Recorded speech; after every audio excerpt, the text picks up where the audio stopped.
บายดีท่านผู้ชมและก็ FC ทุกท่านเด้อขอบใจที่ติดตามส่อง Facebook ของศิวิไลกิ่งแก้วมื้อนี้สลาอยู่ในเดินพระธาตุศรีโคตะบองจะนำพาบรรดาท่านไปเบิ่ง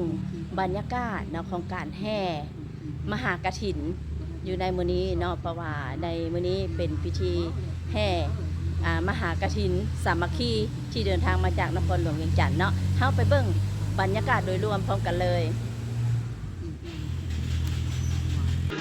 นี่คือบรรยากาศโดยรวมเด้อในงานแห่มหากฐินสามัคคีนะซึ่งแม่นมหากฐินที่เดินทางมาจากนครหลวงเวียงจันทน์นำโดยการนำขันสูงเดินทางมาจากนครหลวงเวียงจันทน์เนาะสมทบกับการนำของแขวงเฮาพร้อมด้วยชาวพุทธศาสนิกชนมวลชนชาวเมืองทับแขกแขวงขมวนเนาะก็คือนักท่องเที่ยวทั้งภายในและต่างประเทศเนาะแต่ว่าในขบวนแห่มื้อนี้ก็สิบ่คับข้าหนาแน่นปานใดเพราะว่าภายหลังใส่บาตรถวายสังฆทานแล้วก็แม่นเริ่มต้นขบวนแห่เลยเนาะบรรยากาศโดยรวมก็สิประมาณนี้เนาะทั้งผู้คนแห่ขบวนแล้วก็ฟ้อนไปพร้อมเนาะเพราะว่ามีสาพันธ์แม่หญิงบ้านเนาะใน